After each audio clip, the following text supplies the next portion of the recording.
찬양합시다. 2019년 11월 넷째 주 3부 예배에 오신 여러분 주님의 이름으로 환영합니다. 이 시간 완전하신 그 하나님, 이 시간 우리 예배 가운데 영광받기 원하시는 그 하나님 다시 한번 기억하시면서 내가 찬양하겠다고, 내가 예배하겠다고 이 시간 고백하며 찬양 드리도록 하겠습니다.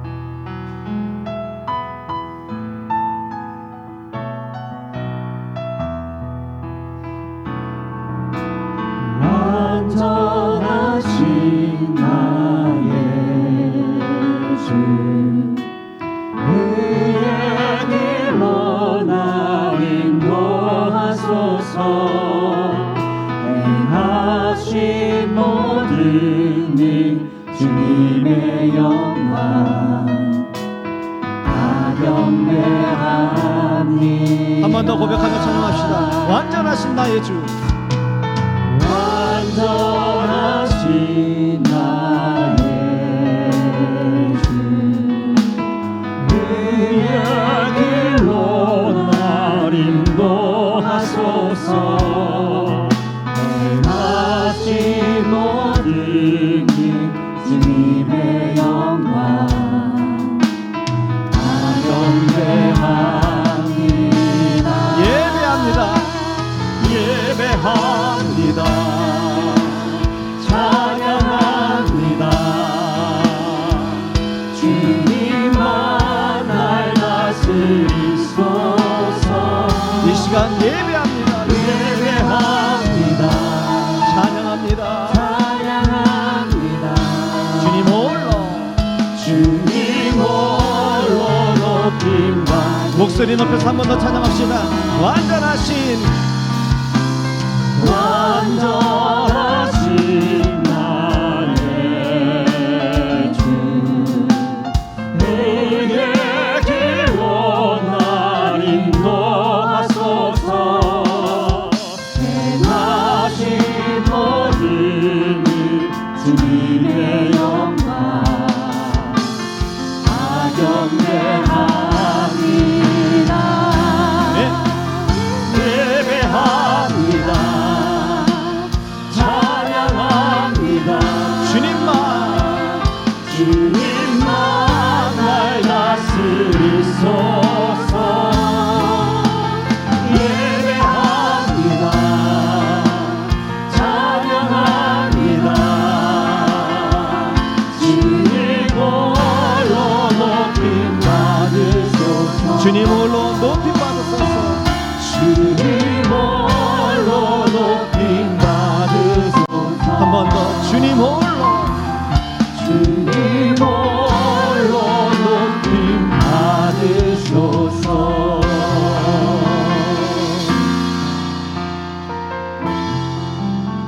주 예수님보다 귀한 것은 없다고 이 시간 고백하며 찬양할 텐데요.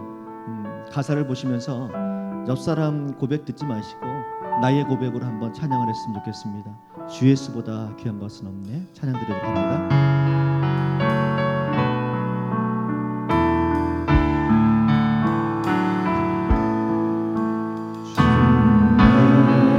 예수보다 더 귀한 분은 없네. 이 세상 크기와 바꿀 수 없네. 영주를 내 대신 돌아가신 놀라운 사랑 2절입니다. 주 예수보다 더, 예수보다 더 귀한 분은 없네. 이 세상 명예와 바꿀 수 없네. 이전에 주님은 세상을 고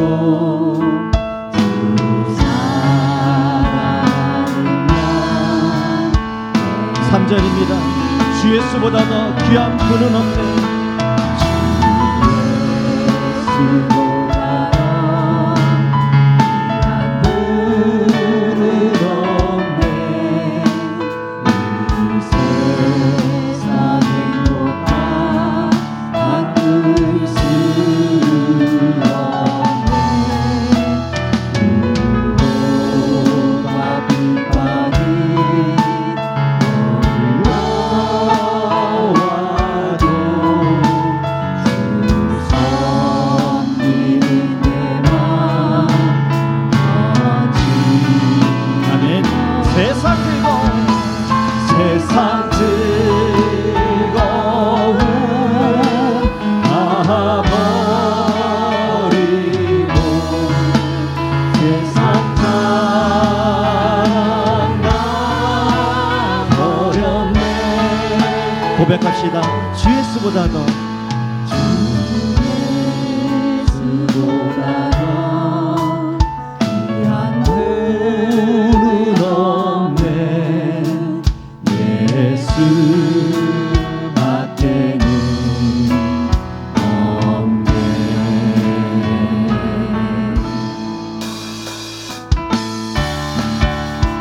한 번 더 고백하며 찬양할 텐데요.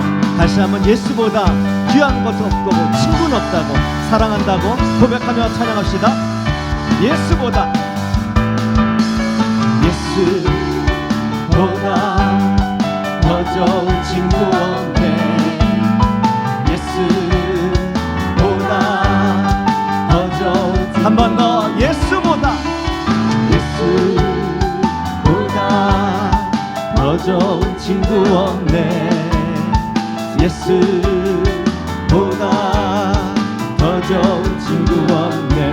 괴로울 때 괴로울 때 다가와서 마음의 평화 주는 진실하신 나의 참 친구.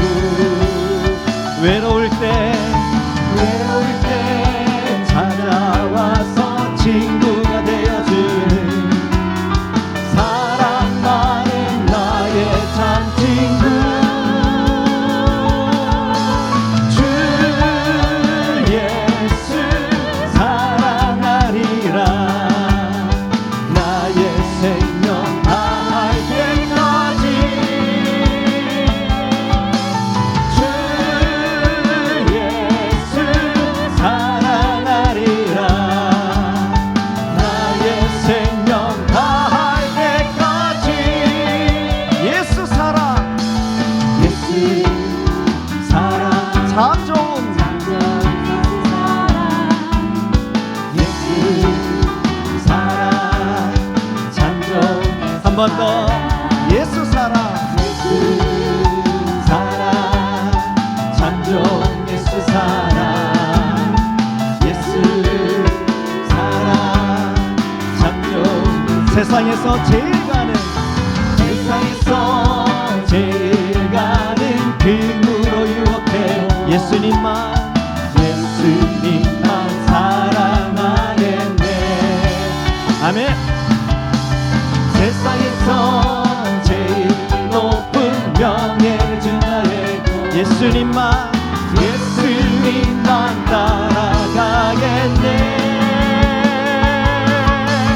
주 예수 사랑하리라. 나의 생명 다할 때까지. 주 예수 사랑하리라. 나의 생명 다할 때까지. 사랑이 되신 예수님께 영광의 박수 올려드립니다. 아멘.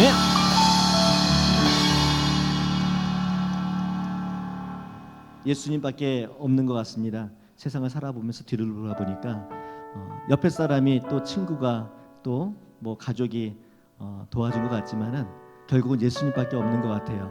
고백하시죠. 네. 옆에 분들 뒤에 분들 얼굴 보시면서 믿음의 고백 한번 해봅시다. 예수님밖에 없습니다.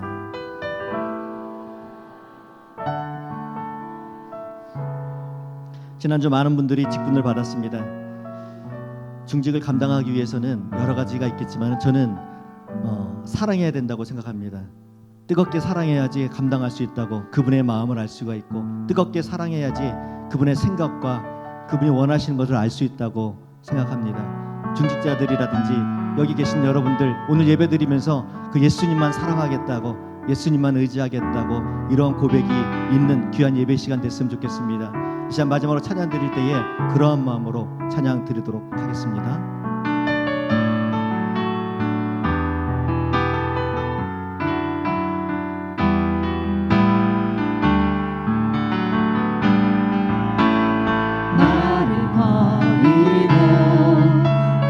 길을 가는 것 세상 그 무엇보다 어려운 내려놓은 내 안에 예수 그분만 생각할 때 하늘의 그 손이 일하시네. 그분의 마음, 그분의 마음, 그분의 시선, 그분의 원하심을 내 맘에 두는 것 십자가 그곳에 나설 때에 주님 나를 통해 일하시네. 그 사랑, 그 사랑, 그 사랑 나를 살리신 그 사랑 하늘의 모든 영광 다 내려놓으신 내 삶도 그렇게 내려놓습니다. 주님 기뻐하시는 그 길가련이다. 처음부터 한 번 더 찬양합시다. 나를 버리고 그의 길을 가는 것 세상 그 무엇보다 어려운 내려놓은 내 안에 예수 그분만 생각할 때 하늘의 그 손이 일하시네. 그분의 마음, 그분의 시선,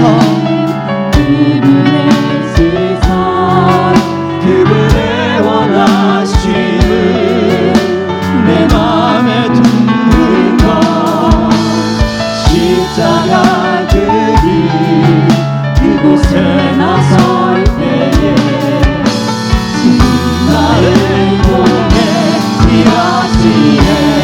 그 사랑, 그 사랑, 그 사랑, 그 사랑 나를 살리신 그 사랑 하늘의 모든 영광 다 내려놓으신 내 삶도 그렇게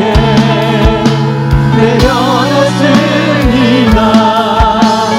주님 기뻐하시는 그 길가요 소리 높여서 다시 한번 그 사랑, 그 사랑, 그 사랑 나를 살리신 그 사랑 하늘의 모든 영광 다 내려놓으신 내 삶도 그렇게 내려놓습니다. 주님 기뻐하시는 그 길 가려 주님 기뻐하시는 그 길 가렵니다. 주님 기뻐하시는 그 길 한 번 더 고백하며 찬양합시다. 주님 기뻐하시는, 주님 기뻐하시는 그 길 가렵니다.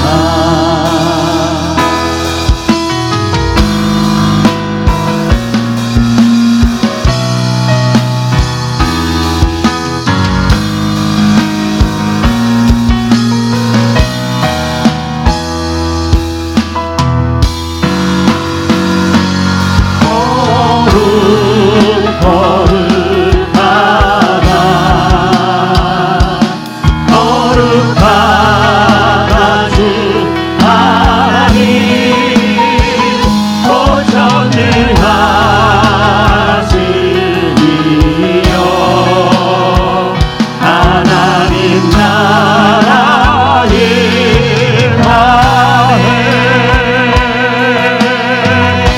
우리 주 하나님, 우리 주 하나님 그 영광과 존귀를 받기에 합당하신 지금 여기 계신 하나님, 온 천지 만물을 지으시고 다스리는 큰 권능과 능력으로 주의 말씀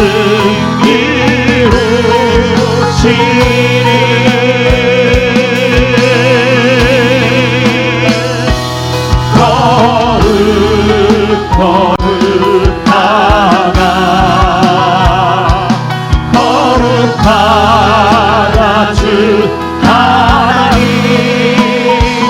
고정는 하시니여 하나님 나라의 아멘. 어제도 계셨고 오늘도 계시며 이제 곧 오실 우리와 어제도 계셨고 오늘도 계시며 이제 곧 오실 우리와 거룩하다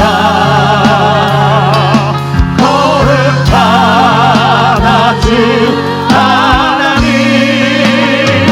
고정을 하시니여 하나님 나라님 아멘.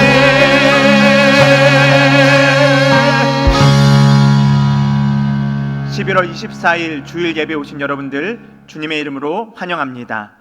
다 함께 사도신경으로 우리의 신앙을 고백함으로써 하나님 앞에 예배를 드리겠습니다. 나는 전능하신 아버지 하나님 천지의 창조주를 믿습니다. 나는 그의 유일하신 아들 우리 주 예수 그리스도를 믿습니다. 그는 성령으로 잉태되어 동정녀 마리아에게서 나시고 본디오 빌라도에게 고난을 받아 십자가에 못 박혀 죽으시고 장사된 지 사흘 만에 죽은 자 가운데서 다시 살아나셨으며 하늘에 오르시어 전능하신 아버지 하나님 우편에 앉아 계시다가 거기로부터 살아있는 자와 죽은 자를 심판하러 오십니다. 나는 성령을 믿으며 거룩한 공교회와 성도의 교제와 죄를 용서받는 것과 몸의 부활과 영생을 믿습니다. 아멘. 다 함께 자리에 일어나셔서 찬송가 597장 이전의 주님을 내가 몰라, 이어서 주님 내가 여기 있사오니 찬양하겠습니다.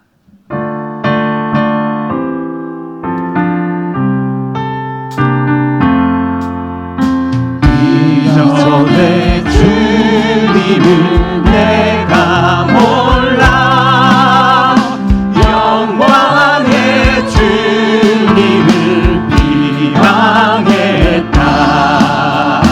지극한 은혜 내게 넘쳐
나를 보내소서.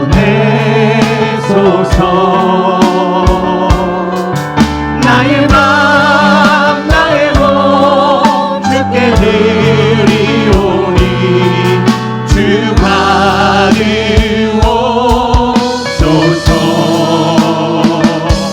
주님 내가 여기 있사오니 나를 써주소서.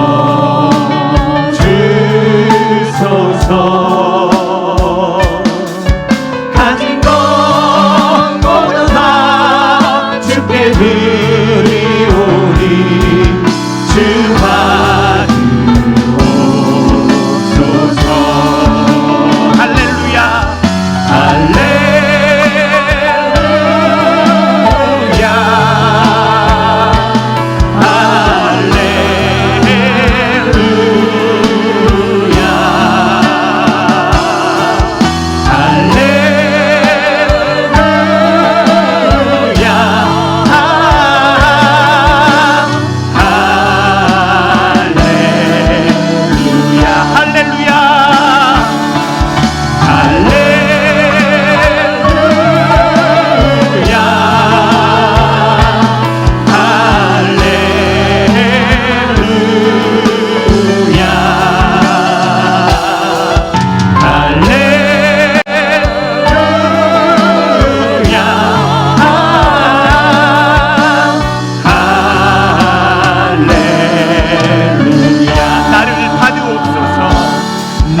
나를 받으옵소서.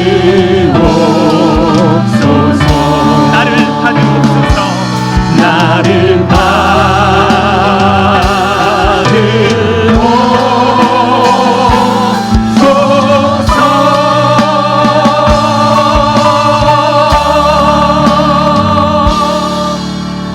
아멘. 자리에 앉으셔서 우리 합심하여 함께 기도하겠습니다.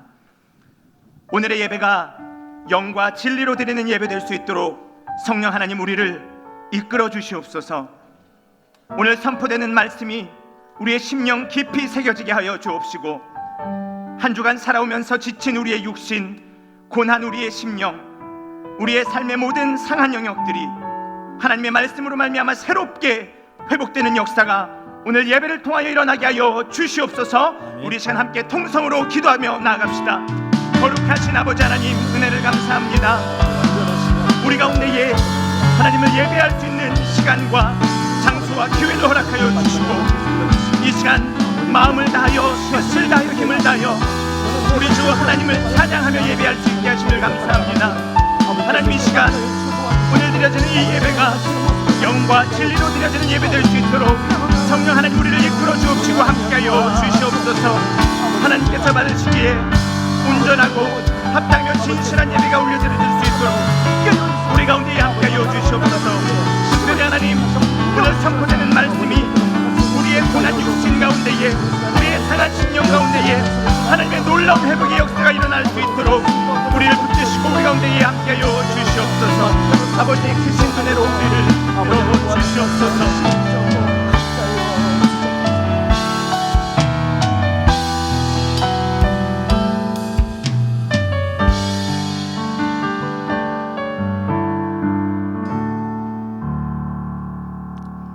사랑의 하나님, 사랑과 은혜가 풍성하신 하나님 아버지 감사합니다. 우리의 죄와 물로 죽을 수밖에 없는 우리들을 예수 그리스도 십자가 보혈을 구원하여 주시고 자녀로 삼아주신 은혜 감사합니다. 자비로우신 하나님, 호주 북동부 지역에서 시작된 화재가 무서운 기세로 남부까지 확산되었고 여러 면 인명 피해와 주택의 수백 채 전소되었습니다. 호주 산불이 속히 진화되게 하시고 하주로 삶의 터전에 이른 많은 하주민들 불쌍히 여기사 빠른 치유와 회복을 주옵소서. 철도 파업으로 인한 피해가 나날이 늘어나고 있고 많은 불편함을 주고 있습니다. 빠른 정상 회복이 되게 하여 주시옵소서. 소망의 하나님, 지난주 임직받은 임직자들에게 함께 하시고 이들로 통해 교회가 든든히 서가게 하옵시며 하느님의 나라가 확정되게 하옵소서.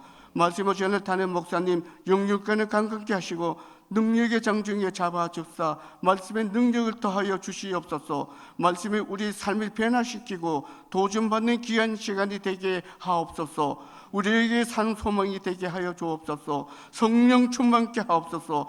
평안과 안식을 주옵소서. 이 모든 말씀 예수 그리스도 이름으로 기도합나이다. 아멘.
산도 나는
존귀하신 살아계신 하나님 아버지, 은혜를 감사합니다.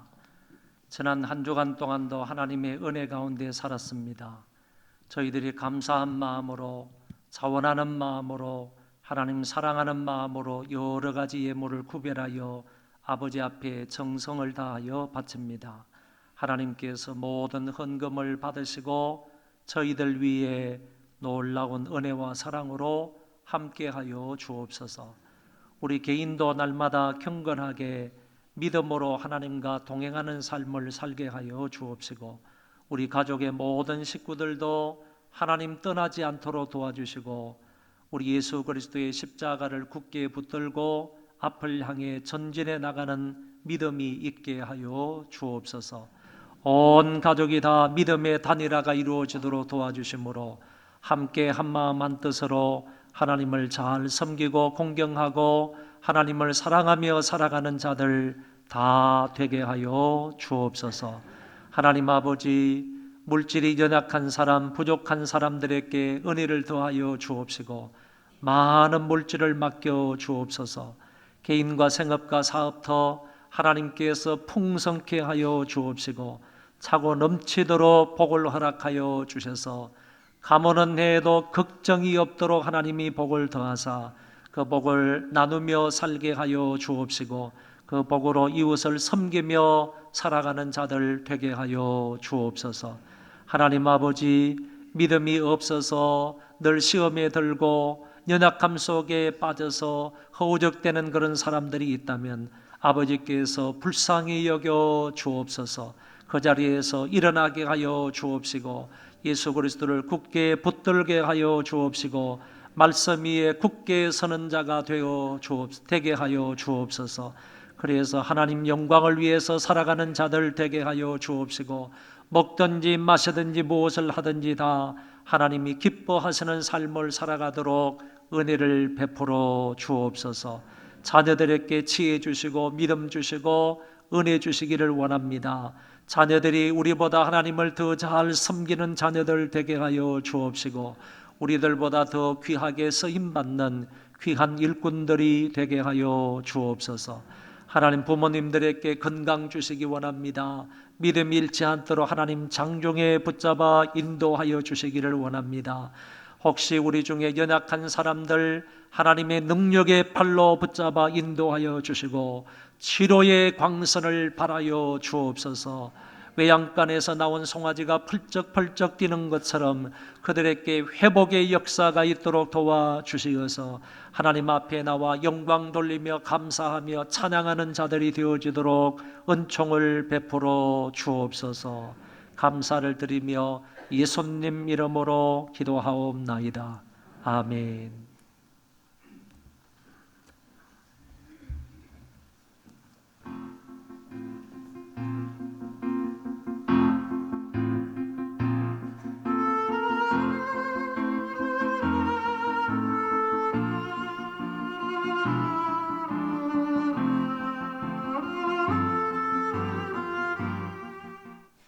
11월의 넷째 주 소망 뉴스를 전해드리겠습니다.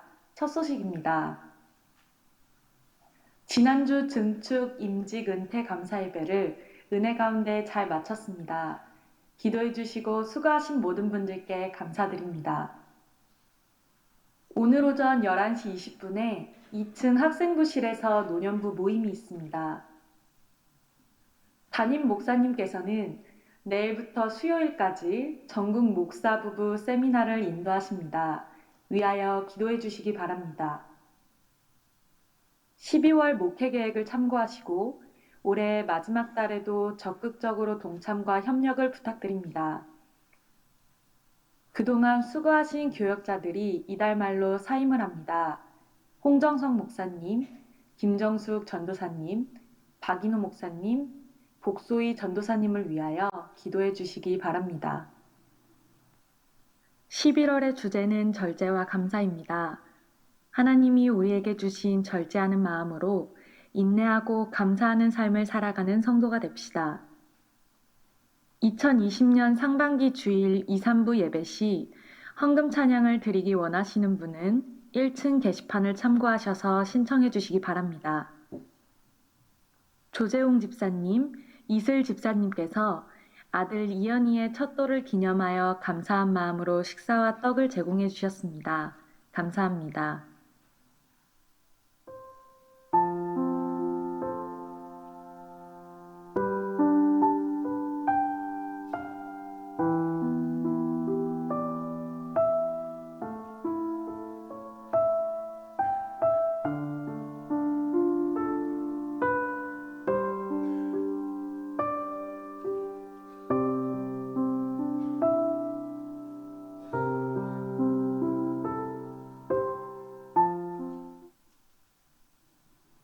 하나님의 백성들에게 베푸시는 은혜와 사랑을 풍성하게 누리는 시간이 되시길 바랍니다. 행복한 주일 되세요. 감사합니다.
몇 가지 광고를 좀 더 드리도록 하겠습니다. 주보 안쪽에 보면 지난주 우리 임직하신 분들, 은퇴하신 분들의 명단이 나와 있습니다. 이분들을 귀하게 여기고 이분들을 위해서도 많이 기도하시고 협력해서 하나님의 일을 잘 감당할 수 있도록 해주시기를 바랍니다. 그리고 그동안 수고하신 우리 교역자들, 홍정석 목사님은 오전 일찍 다른 교회에 설교할 일이 있어서 출타를 했고요. 김정숙 전도사님, 그리고 박인호 목사님, 복소희 전도사님 오신 줄로 알고 있는데 앞으로 나오시기 바랍니다.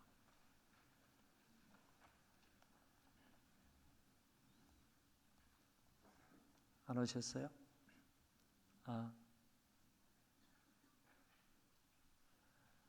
네, 우리 나오기가 좀 불편한 것 같은데요. 김정숙 전도사님 오셨고 우리 박인호 목사님하고 복소희 전도사님은 아무래도 지금 아이들 교육을 하고 있는 것 같습니다. 일부 예배 때 소개를 했는데 박인호 목사님과 복소희 전도사님이 부부는 본인의 아버지께서 이 부천 쪽에서 목회를 합니다.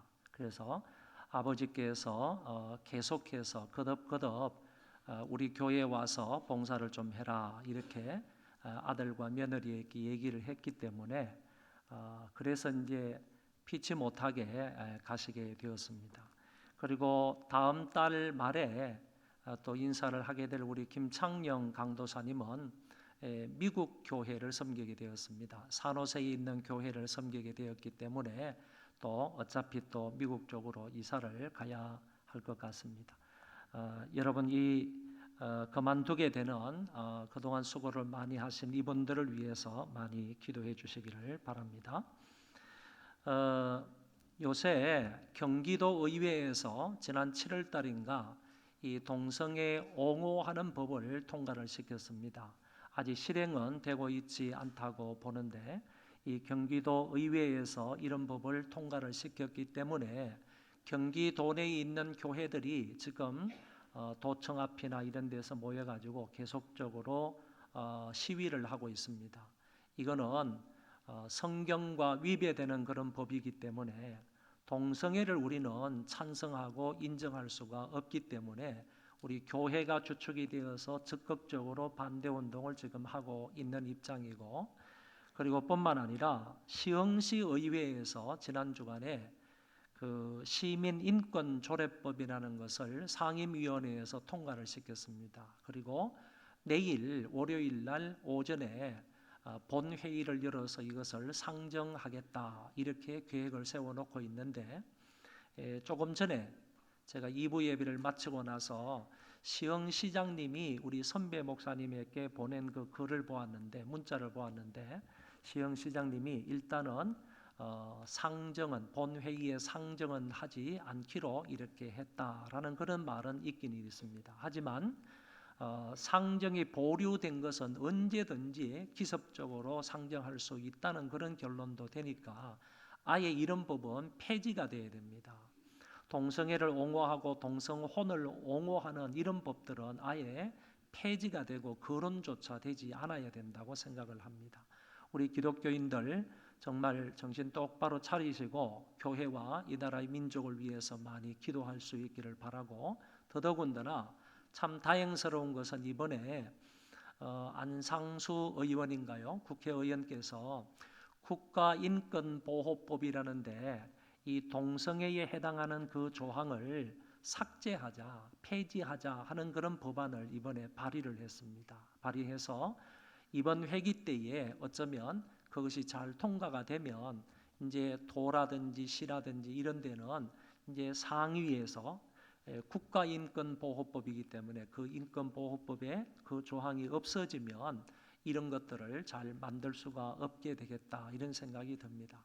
이 국회를 위해서도 여러분 많이 기도해 주시기를 바라고, 이번 국회 때 반드시 이와 같은 것이 좀 통과가 되어서 우리가 성소수자들을 옹호하는 것이 참 성소수자들의 인권을 무시하는 게 아닙니다. 무시하는 게 아니고 이거는 엄연히 이 자체는 하나님 성경에 의해서 보면 법이고 이거는 심각한 타락의 길로 가는 것이고 우리뿐만 아니라 우리의 후손들에게도 심각한 영향을 미치기 때문에 특별히 여러분들의 자녀들이 앞으로 군 생활을 하게 되면요, 그 가운데서 동성애가 허락이 되면 무슨 일이 벌어질지 모르는 거예요. 나중에 여러분들의 아들이 또 다른 남자를 데리고 와가지고 엄마 나 이 사람하고 결혼할 거야. 그러면 여러분 어떻게 하시겠어요? 그리고 여러분의 그 딸이요 또 다른 여자를 데려와서 나 이 사람하고 결혼할 거야. 그럼 여러분 어떻게 하시겠냐고요.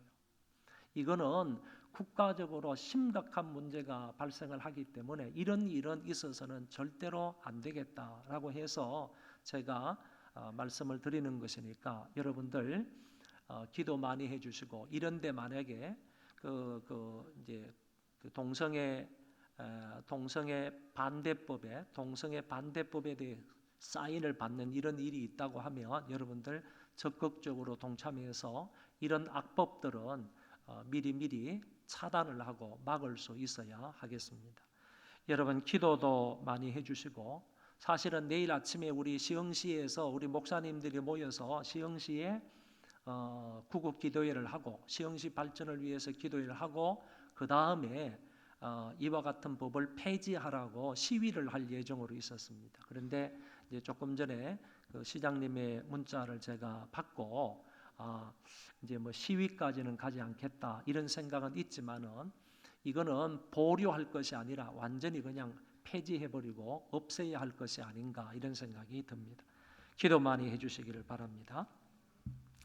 하나님 말씀을 보겠습니다. 사도행전 6장 1절부터 7절입니다. 사도행전 6장 1절부터 7절까지 제가 봉독하겠습니다.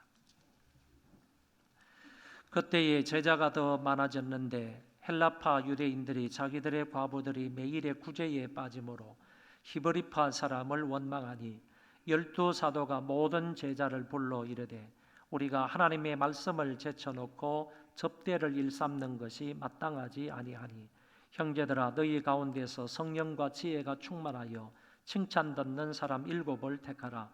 우리가 이 일을 그들에게 맡기고 우리는 오로지 기도하는 일과 말씀 사역에 힘쓰리라 하니 온 무리가 이 말을 기뻐하여 믿음과 성령이 충만한 사람 스데반과 또 빌립과 브로고로와 니가노로와 디몬과 바메나와 유대교에 입교했던 안디옥 사람 니골라를 택하여 사도들 앞에 세우니 사도들이 기도하고 그들에게 안수하니라. 하나님의 말씀이 점점 왕성하여 예루살렘에 있는 제자의 수가 더 심히 많아지고 허다한 제사장의 무리도 이 도에 복종하니라. 아멘.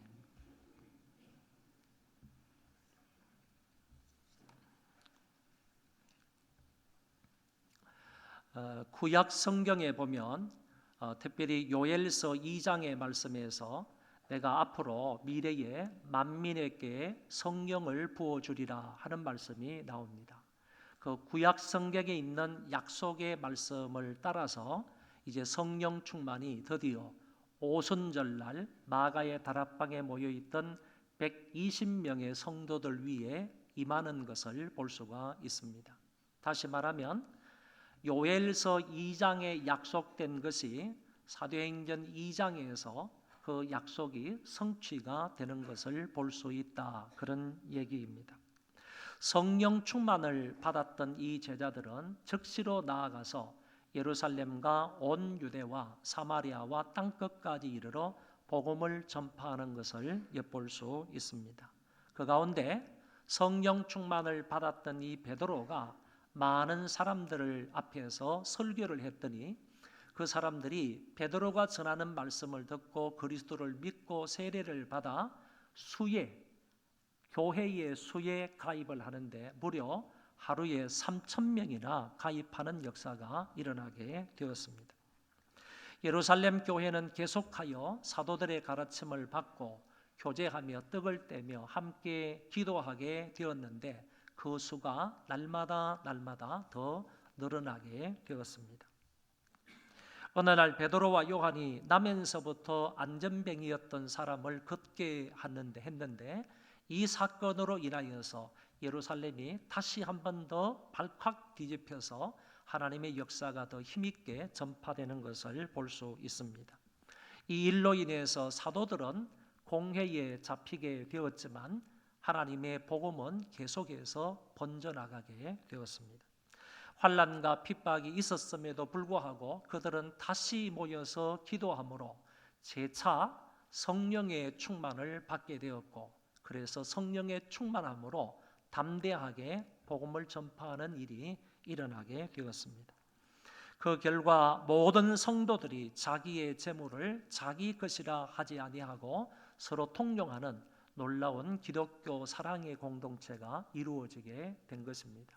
자기의 밭도 자기의 물건도 이거는 내게 아니다, 우리 것이다 라고 해서 그 사람들 앞에 내어놓음으로 인해서 같이 그 모든 것들을 공유하게 되었다, 그런 얘기입니다. 그런데 이 광경을 지켜보고 있던 아나니아와 삽비라 부부가 자기들도 밭을 팔아서 구제하겠다고 말해놓고 나서 결국은 성령 하나님을 속이게 되고, 그 속인 결과로 그 부부는 그 자리에서 죽고 말았습니다. 이것은 속이면서 자기의 의를 드러내고자 했던 잘못된 것들로부터 교회를 거룩하게 지키신 하나님의 성령의 역사였다라고 말할 수 있습니다. 또 달리 말하면 잘못된 구제로부터 교회를 보호하신 하나님의 역사다라고 말할 수 있습니다. 거짓되고 위선된 구제 때문에 교회의 성결이 깨질 뻔하였는데 하나님의 성령께서 교회의 거룩함을 지키셨다는 것입니다. 이런 사건이 있고 난 이후에 또다시 예루살렘 안에 큰 문제가 하나 발생하게 되었습니다. 앞에서는 거짓된 구제의 문제였다면 이제는 교회가 성장하면서 구제의 불균형 문제가 일어나게 된 것입니다. 교회가 작으면 조용할 수 있습니다. 그러나 반면에 교회가 성장하고 많은 사람들이 모이게 되면 그 교회 안에는 이런저런 문제들이 발생할 수 있다는 것입니다. 왜냐하면 아무래도 죄악된 사람들이 모이는 모임이기 때문에 그 모임 안에는 구린내가 날 수 있고 사람들에 대해서 원망 불평하는 일이 일어날 수 있다는 말입니다. 성경에 보면 그때의 제자가 더 많아졌는데 헬라파 유대인들이 자기들의 과부들이 매일의 구제에 빠짐으로 히브리파 사람을 원망하니, 여기에서 말하고 있는 이 제자라는 말은 12제자를 가리키는 말이 아니고 넓은 의미로 예수 그리스도를 믿는 신자들을 가리키는 말입니다.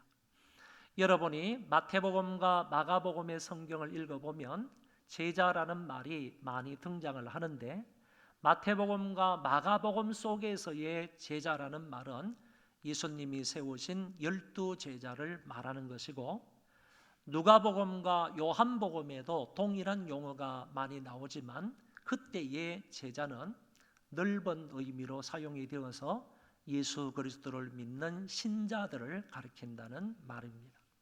그래서 여기에 본문이 사도행전이기 때문에 누가가 이 사도행전을 기록을 하면서 제자라는 말을 쓰는데, 이때의 제자는 예수님의 12제자를 말하는 것이 아니고 예수 그리스도를 믿는 성도들을 가리키는 말이다, 이렇게 이해를 하시면 되겠습니다. 헬라파 유대인들이 자기의 과부들이 구제에 빠지는 문제 때문에 히브리파 사람들을 원망하는 일이 벌어지게 되었는데, 여기에 헬라파 유대인들은 어떤 사람을 말하는가 하면은, 이 사람들이 원래 유대인이었는데 유대 땅에 산 유대인들이 아니라 바깥으로 외국으로 나가서 산 사람들입니다. 사방팔방 외국으로 나가서 살다가 이제 예루살렘에 어떤 소식들이 있는가 하면은 메시아가 오시게 되면 예루살렘에 올 거다, 이런 이제 소문들이나 그 다음에 예언자의 말들이나 이런 것이 이제 퍼져나게 되니까 이 사람들이 그럼 우리가 예루살렘에 가서 메시아를 맞이해야 되지 않느냐, 이래서 외국에 살던 유대인들이 이제 때가 되어서 사람들이 예루살렘으로 몰려와서 예루살렘에 살게 된 사람들이라고 말할 수가 있습니다. 여기에 말한 것처럼 예루살렘으로 이주한 교포 출신의 유대인들을 말한다 그랬습니다. 이 사람들은 주로 외국에 흩어져 살았기 때문에 그 당시는 전부 다 헬라어를 쓰고 헬라 문화 속에 있었기 때문에 이 헬라파 유대인들은 헬라어에 익숙한 사람이고 히브리어나 아람어를 잊어버리고 오히려 헬라어에 익숙했던 그런 사람들을 가리킨다고 보는 것입니다. 그 반면에 히브리파 유대인들은 어떤 사람이냐 하면 이 사람들은 외국으로 떠난 사람들이 아니고 유대 땅에서 예루살렘 근방에서 살았던 사람들인데 이런 사람은 주로 히브리어나 아람어를 사용하는 사람들을 말합니다. 이 사람들 가운데에서 구제가 공평하게 이루어지지 않았다 그런 얘기입니다. 원래 그 지방에 살았던 사람들의 과부들에게는 구제가 잘 되었는데 먼 데 살다가 다시 예루살렘으로 돌아온 그 사람들의 과부들에게는 구제가 잘 이루어지지 않았다 그런 얘기입니다. 그런 거로 헬라파 유대인들이 히브리파 유대인들에게 거부감을 가지면서 그리고 원망하고 불평하는 일이 생기게 된 것입니다. 왜 우리들의 과부들이 자꾸 구제에서 제외가 되느냐? 왜 구제가 자꾸 빠지느냐? 이런 말을 하면서 히브리파 유대인들을 원망하게 되었다 그런 얘기입니다. 이 문제는 구제의 문제는 5장에서도 조금 전에 간단하게 말씀을 드린 것처럼 5장에서도 한 번 있었는데 그 5장에서 있었던 것하고 오늘 6장에서 있었던 것하고는 차이가 난다라는 것을 알게 됩니다. 5장에서 있었던 것은 사탄이 누구의 마음에 가득하여 생겨난 일입니다. 누구죠? 사탄이 아나니아와 삽비라의 마음에 가득해서 사탄으로 인하여서 그들 마음속에 발생한 일이 바로 잘못된 구제라는 것입니다. 거짓된 구제였다, 위선적인 구제였다라고 말할 수가 있습니다. 그런 반면에 6장에서 여기 일어나는 것은 교회 안에 사람이 많아진 것입니다. 3,000명이 늘어나고 5,000명이 늘어나고 8,000명이 되고 이렇게 갑작스럽게 교회 안에 예루살렘 교회가 엄청나게 부흥되는 것을 통하여서 사람이 많아지니까 자연스럽게 한쪽 편의 사람들이 구제에 빠지게 되는 일이 생기게 되었다. 이런 면으로 본다면 사도행전 5장의 구제와 사도행전 6장의 구제 사이에는 약간의 차이점을 보인다라는 얘기입니다. 아무튼 예루살렘 교회 안에 이와 같은 문제가 발생을 했을 때 이제 사도들은 이 문제를 어떻게 해결하는지를 보시기를 바랍니다. 사도들은 이 문제를 해결하는데 아주 지혜롭게 해결을 하고 뿐만 아니라 모든 교회의 본이 될 정도로 정말 멋지게 이 문제를 해결하게 됩니다. 12사도가 모든 제자를 불러 이르되 우리가 하나님의 말씀을 제쳐놓고 접대를 일삼는 것이 마땅하지 아니하니 그랬습니다.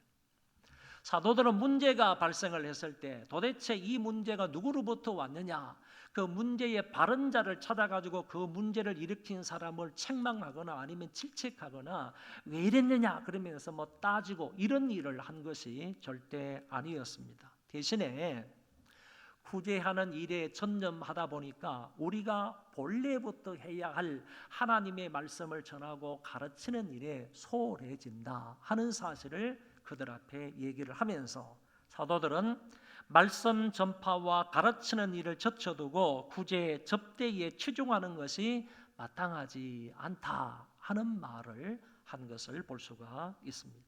그래서 사도들이 문제 해결에 방안을 제시하는 것입니다. 형제들아 너희 가운데서 성령과 지혜가 충만하여 칭찬 듣는 사람 7을 택하라.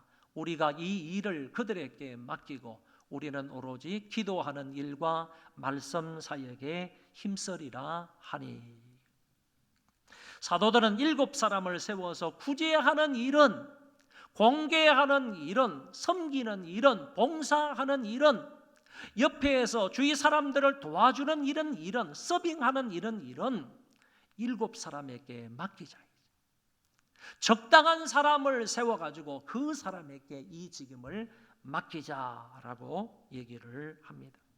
사실 이 본문 속에서는 집사라는 말이 직접적으로 나타나지 않습니다. 그러나 2절에 보면 접대라는 말이 나오는데 옛날 성경에는 공개라고 되어 있습니다.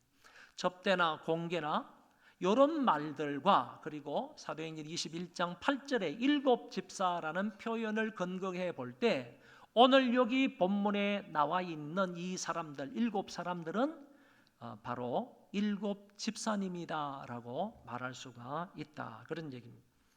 일곱 집사님들이 2절에 나오는 접대를 일삼는 것이라는 말이 나오는데 이거는 사도들이 해야 할 일이 아니고 집사님들이 해야 할 일이다라는 것을 이렇게 표현을 한 것입니다. 접대를 일삼는 일은 사도들의 행위가 아니라 집사님들의 일이 되어야 한다라고 말씀을 하고 있습니다. 그런데 접대를 일삼는 것이라는 말의 헬라 원문 뜻은 어떤 뜻인가 하면은 먼지 속을 달리는 사람이다 이런 뜻을 가지고 있습니다. 그리고 먼지가 펄펄 나는 밭에서 일하는 사람이다 이런 뜻을 가지고 있는 낱말입니다. 그러니까 교회 안에서 집사로 세움을 받은 사람은 먼지 속을 달리면서 일해야 하는 사람이고 먼지가 펄펄 나는 밭에 나가가지고 땀을 흘리며 열심히 일해야 하는 사람이 바로 집사다 그런 얘기입니다. 한문에는 잡을 집자 일사자를 써가지고 일을 잡는 사람이 집사다. 일을 잡아서 하는 사람, 그 사람이 집사다라고 말하고 있습니다. 그러니까 집사는 자기의 임무를 감당하는데 먼지를 마시면서 그 먼지 구덩이 속에서도 열심히 최선을 다해서 일하는 사람을 집사라고 성경은 말하고 있다 하는 점을 마음에 새길 수 있기를 바랍니다. 아멘이 없네요. 그리고 여기서 집사의 자격과 목적을 명확하게 말씀을 해주고 있는데 집사의 자격 조건으로는 성령과 지혜가 충만한 사람, 칭찬을 듣는 사람, 5절에 보면 믿음이 충만한 사람으로 나와 있습니다. 여기에서 말하는 성령 충만한 사람이라는 것은 그 사람의 영적인 상태, 영적인 자격을 말하고 있는데 어떤 사람인가 하면은 성령을 경험하는 사람이고 성령의 충만함을 받아서 날마다 성령의 통치와 인도를 받아서 살아가는 사람을 성령 충만한 사람이라고 그러는 거예요. 그래서 이 사람은 자기의 의지대로 살아가는 사람이 아닌 거예요. 자기 속에 옳은 대로 행동하는 사람이 아니라 하나님의 성령의 통치를 받으면서 성령의 통치 가운데 인도함을 받아서 살아가는 사람을 성령 충만한 사람이라고 하는 겁니다. 이런 사람이 집사가 될 수 있다 그런 얘기고, 그 다음에 지혜가 충만한 사람인데 지혜가 충만하다는 말은요 항상 지식과 함께 가는 말이에요. 그래서 내가 알고 있는 것, 내가 알고 있는 지식, 내가 예수님을 알고 있고 내가 하나님을 알고 있고 내가 성령님을 알고 내가 교회를 알고 있다면 그 아는 것대로 지혜롭게 삶으로 옮기는 그런 사람들을 일컬어서 지혜가 충만한 사람이다 그러는 거예요. 내가 예수님을 알면 아는 대로 그것대로 지혜롭게 그 예수님을 잘 섬길 수 있는 사람, 그런 사람을 일컬어서 지혜가 충만한 사람이다. 그리고 칭찬을 듣는다 하는 말은 이거는 사회적인 면입니다.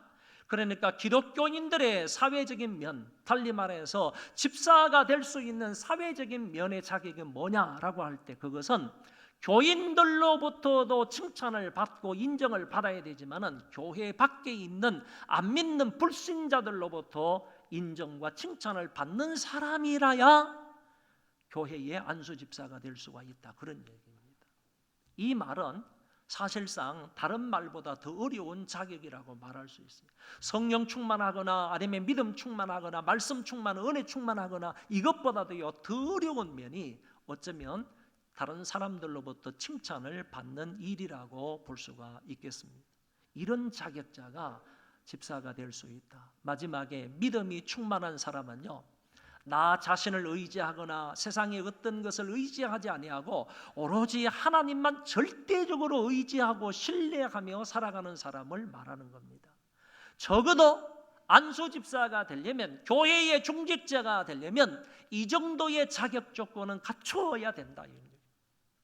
세상적인 자격 조건을 말하고 있지 않습니다. 육신적인 자격 조건을 말하고 있지 않아요. 세상에서 얼마만큼 돈이 있어야 된다더니, 세상에서 얼마만큼 학벌이 있어야 되는데, 그런 것은 전혀 말하고 있지 않습니다. 오히려 영적인 면에 있어서 성령과 지혜가 충만한 사람이고, 칭찬을 듣는 사람이고, 믿음이 충만한 사람, 이런 사람이 집사의 자격이 될 수 있음을 말씀하고 있습니다. 집사를 세우는 목적이 뭐냐? 한 가지입니다. 구제하는 일을 담당하기 위해서다. 봉사하는 일을 담당하기 위해서다. 공개하는 일을 담당하기 위해서다. 남들을 위해서 서빙하는 일을 담당하기 위해서다. 이렇게 말할 수 있습니다. 간단하게 제가 이렇게 도표를 만들었는데요. 사도는 세우는 자가 누구냐 하면은 주님이 직접 사도를 세우는 겁니다. 그러나 집사는요, 세우는 자가 누구냐 하면은 교회가 집사를 세우는 겁니다. 사도의 역할이 뭐냐 하면은 기도하는 것과 말씀을 전하는 일입니다. 집사는 공개하고 섬기고 봉사하는 일이다. 이렇게 구분해서 말할 수가 있습니다.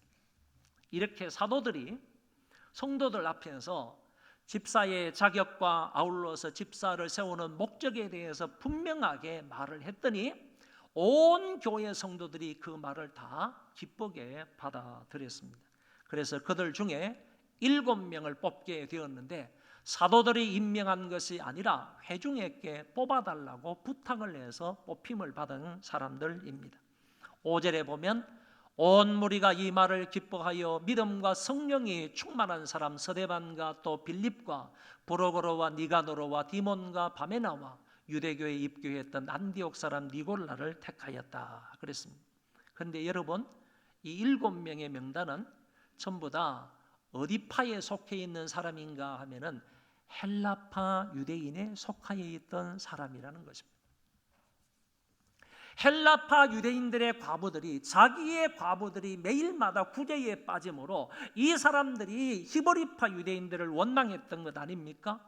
그런데 그 공동체 속에서 그러면 헬라파 유대인들 속에서 지도자를 뽑게 되면 그 사람들이 자기 지파에 있는 그 사람들에게 효과적으로 성실하게 균형 있게 구제를 할 수 있지 않겠는가? 그래서 헬라파 유대인들 속에서 7명의 집사를 세워서 그 일을 감당하게 한다라는 것을 엿볼 수가 있습니다. 회중은 이들을 사도들 앞에 세웠고, 사도들은 회중의 결정을 존중하여 그들에게 안수하여 성경 최초의 안수 집사를 세우게 됩니다. 신약교회 사상 처음으로 교회의 조직이 이루어지는 부분을 볼 수가 있습니다. 예수님께서 사도들을 세웠죠. 이제 사도들은 장로님을 세웠죠. 사도들은 안수 집사님을 세웠죠. 그러니까 장로교회에서 말하고 있는 항종직의 직분들이 여기에서 세워지게 된다. 이것이 바로 최초의 교회의 조직이다라는 사실을 우리는 알게 되는 것입니다. 초대교회는 그러면 지금까지의 말씀을 근거로 해서 중직을 세우는 과정을 간단하게 4단계로 요약을 하겠습니다. 첫째는 세우는 목적과 필요가 있어야 한다. 분명한 필요가 있어야 되는 거죠. 그리고 목적이 분명해야 되는 겁니다. 그래서 그런 사람을 세워가지고 그 일을 맡겨준다. 사람이 많이 늘어나고 구제가 제대로 이루어지지 않는 문제 때문에 그러면 사람을 뽑아야 되겠다. 이런 일을 할 일꾼을 뽑아야 되겠다. 그래서 일꾼이 세워지게 된다는 말이고, 일꾼의 자격을 제시하는 것이 두 번째 사항입니다. 은혜와 믿음과 성령이 충만한 사람, 타인으로부터 칭찬을 받는 사람, 남다른 은혜가 있는 그런 사람을 뽑아서 그런 사람에게 직무를 맡긴다는 얘기고, 그 자격에 합한 사람을 성도들이 뽑습니다. 사도들이 목적과 자격을 제시하면 그에 따라서 성도들 중에서 사람을 뽑아서 세우게 된다, 그런 얘기입니다. 네 번째, 사도들이 안수하여 그들을 교회의 일꾼으로 세웁니다. 사도들은 성도들이 제안한 7명에게 7명에게 안수하여 항존직의 일꾼으로 세우게 되는 것입니다. 다음에 초대교회는 최초의 분쟁거리를 지혜롭게 극복을 하면서 이제 전화위복의 그런 기회를 맞게 되었습니다. 자격 있는 집사를 세우고 그 집사들이 봉사의 일을 다하고 사도들은 기도와 말씀에 집중하게 되니까 놀라운 결과가 그 교회 안에 일어나게 된 것입니다. 7절 말씀을 다 같이 한번 또박또박 크게 읽어보겠습니다. 하나님의 말씀이 점점 왕성하여 예루살렘에 있는 제자 예수가 더 심히 많아지고 허다한 제사장의 무리도 이도에 복종하니라. 아멘. 직분자를 세웠더니 그 직분자들에 의해서 문제가 해결이 되더라라는 얘기입니다. 여러분, 이 말은 우리가 꼭 명심해야 할 말입니다. 직분자를 세워놓으면 교회 안에 있는 문제들이 해결이 돼야 됩니다. 교회 안에 문제들이 사라져야 됩니다. 그런 일들이 효과적으로 이루어져야 되는 것입니다. 그런데 직분자를 세워놓았더니 오히려 문제는 해결이 되는 게 아니라 문제는 더 많아진다든지, 말이 더 많아진다든지, 더 시끄러워진다든지, 더 원명불평이 많다든지, 그러면 직분자를 세울 이유가 어디 있느냐, 이런 얘기죠. 직분자는 교회 안에서 문제를 만들고 문제를 일으키는 사람이 아니라 직분자가 세워지면 그 직분의 일을 잘 감당함으로 인하여서 교회의 문제들을 해결해 나가는 사람들, 문제를 일으키는 사람들이 아니라 문제를 해결하고 정리해 나가고 문제를 효과적으로 처리해 나가는 사람들이 바로 귀한 중직자들, 직분자들이다라는 사실을 명심해야 하는 것입니다. 그리고 그 사람들이 각자의 사명을 다하게 되니까 교회가 그들로 인하여서 크게 부흥 발전하게 되더라라는 얘기입니다. 성경에 보십시오. 하나님의 말씀이 점점 왕성하여 퍼져나갔습니다. 예루살렘에 있는 제자 예수가 더 심히 많아졌습니다. 조금 전에 말씀을 드린 것과 같이 지금의 예루살렘 교회는요 3,000명에서 5,000명에서 8,000명으로 불어나 있는 상태입니다. 이런 상태에서도요 더 많은 제자 예수가 예루살렘 교회에 가입을 하게 되었다, 이렇게 말씀하시고 더 나아가서 허다한 제사장의 무리도 이 도에 복종했다라고 했습니다. 여러분, 제사장들은 전부 다 어디에 속해 있느냐 하면은 사두개파에 속해 있어요. 대부분 사두개파에 속해 있는데 사두개파에 속해 있는 이 유대인들은요 예수님의 부활을 믿지 않는 사람들입니다. 그런데 복음이 왕성하게 전파되니까요, 복음은 예수 그리스도의 십자가와 부활이지 않습니까? 그 복음이 왕성하게 전파되게 되니까요 허다한 제사장의 무리도요 자기들이 임무를 가지고 제사장으로서 성전에서 섬겼는데 그 모든 것을 다 파기하고 없애버리고 거기에서 이탈해가지고 전부 다 기독교 하나님 앞에 예배드리는 그런 곳으로 오게 되었다. 직분자를 세워놓고 그것 때문에 교회가, 죄송합니다, 하나님은 직분자를 세워 문제를 해가고 각자가 사명을 다하게 되니까 교회에 이렇게 부흥되었는데 결국에 허다한 제사장대 무리도 여기에 다 가하게 되니까, 합세를 하게 되니까 얼마나 많은 사람들이 예루살렘 교회의 회원이 되어서 신앙생활을 하게 되었는지를 우리는 알게 됩니다. 특별히 이 제사장들, 제가 조금 앞당겨서 말씀을 드렸는데 이 허다한 제사장들의 무리가 바로 이 복음에 복종을 해서 더 많은 사람들이 교회에 들어오게 되었음을 말씀하고 있습니다. 유대의 종교 지도자들이 하나님의 말씀에 복종했으며 이들이 예수를 믿어 기독교인이 된 것이다. 다른 한편으로는 제사장들이 유대의 성전을 버리고 이탈해서 이제 기독교로 개종을 했다, 그런 말이 되는 것이고, 또 달리 말하면 유대교의 성전 중심 체제가 이제 서서히 붕괴되어 가고 있다 하는 사실도 말해주고 있는 것입니다. 우리 교회는 교회의 일꾼들을 세웠으므로 말씀이 왕성하여 제자 예수가 더 많아지기를 바라며 각계각층의 사람들이 하나님 앞에 나오는 역사가 있기를 바랍니다. 교회에서 일꾼을 세우는 것은 하나님의 일 때문에 일꾼을 세우는 것입니다. 자기 자신의 명예를 위해서 세우는 것도 아니고요, 그 사람이 직분을 원하고 있기 때문에 세우는 것도 아니고, 교회의 재정적 필요 때문에 그 사람을 세우는 것도 아닙니다. 교회 안에서 해야 할 일이 있기 때문에 그 직임에 맞는 일꾼을 뽑아서 세운다는 사실입니다. 그리고 일꾼 선정에 있어서 그 자격 조건이 중요합니다. 만약 초대교회처럼 오늘날 우리 교회 안에도 이 땅에 있는 교회에서요, 성령과 믿음과 지혜가 충만하고 타인의 존경을 받는 인물이 선정이 된다면 이 땅에 있는 교회가 얼마나 아름답게 그 일을 할 수가 있겠습니까? 그러면 모든 일들이 정말 문제가 되지 아니하고 원활하게 모든 일들이 잘 이루어지리라 믿습니다. 그래서 교회는 이런 인물로 양육하는 것이 우선적으로 필요하고, 세움을 받는 본인도 자리를 탐하기보다는 그 자리에 적합한 인물이 되기 위해서 부단히 노력해야 할 것입니다. 이런 과정을 거쳐서 일꾼을 세우면 반드시 그 일꾼들을 통하여 교회는 성장 부흥하게 되는 것입니다. 고린도전서 7장에 사도 바울은 이런 말씀을 했습니다. 오직 주께서 각 사람에게 나눠주신 대로 하나님이 각 사람을 부르신 그대로 행하라. 내가 모든 교회에서 이와 같이 명하노라. 주님이 각 사람에게 나눠주신 은사대로 각 사람을 그 직분으로 부르신 대로 행하라고 말씀하고 있습니다.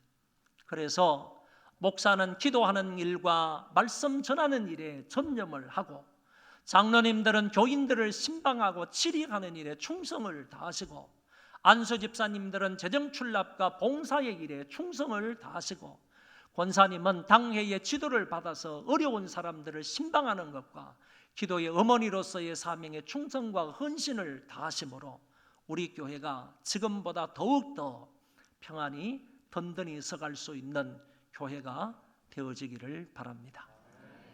우리 다 일어나셔서 찬송하겠습니다.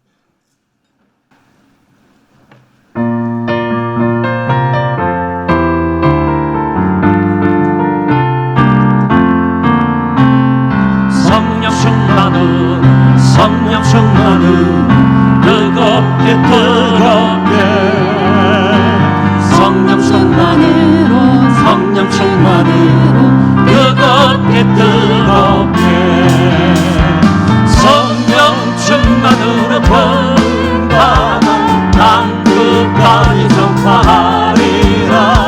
성령 충만으로 본능마다 정인이 되리라.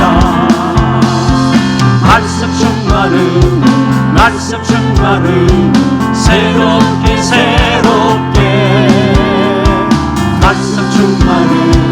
말씀 충만은 새롭게 말씀 충만으로 거듭나서 주 뜻대로 살아가리라. 말씀 충만으로 거듭나서 새 사람 되리라. 원사 충만은 강하게 원사 충만은 강하게 원사 충만으로 채워봐도 죄악 세상 이겨나가리. 원사 충만으로 채워봐도 이 세상 이기리. 할렐루야 우리 소망교회. 할렐루야 우리 소망교회. 성령 충만으로 뜨겁게, 말씀 충만으로 새롭게, 원사 충만으로 채워보는 주의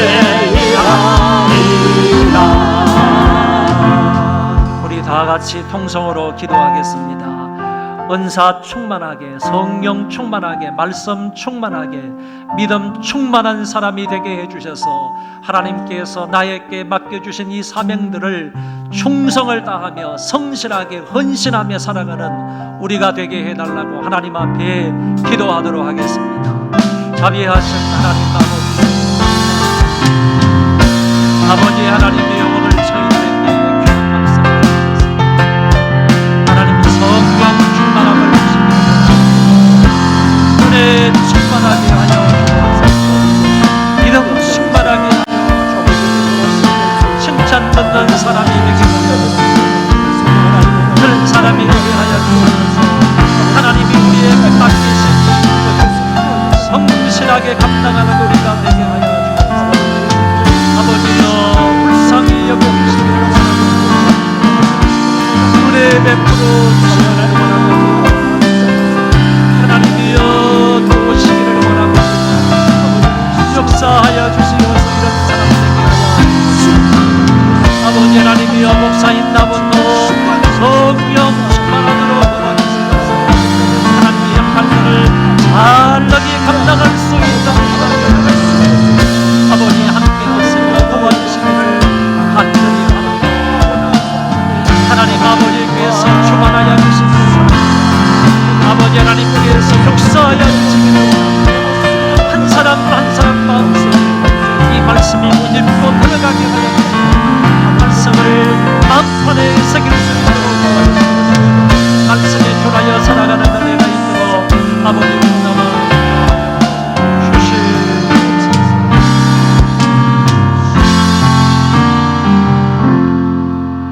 교회의 머리가 되셔서 우리를 영원토록 통치하시고 인도하시는 주 예수 그리스도의 은혜와 하나님 아버지의 만극하신 그 사랑하심과 성령님의 위로 교통 역사 충만하심이 오늘 모여서 함께 예배를 드리고 돌아가는 심령들 위에와 저희 자손만대 위에와 하나님이 지극히 사랑하시는 이 조국교회 위에와 이 민족과 세계에 흩어져서 믿음을 지키며 하루하루를 기쁨과 감사함으로 살아가는 하나님의 모든 권속들 머리머리 위에 이제로부터 영원토록 함께 있을지어다.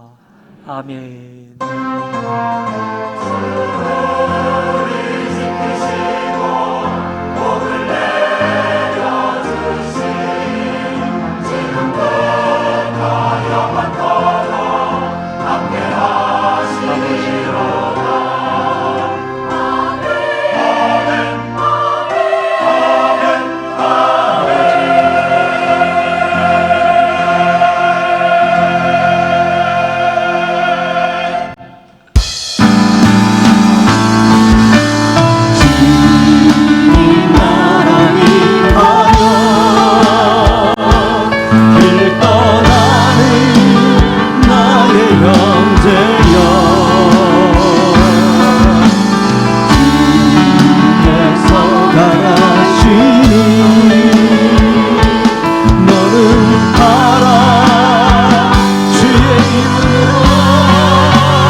주껏 있으니 영광의 주 함께 가시니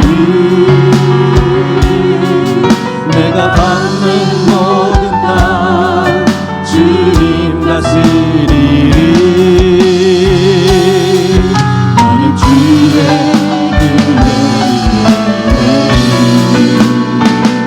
주님 나라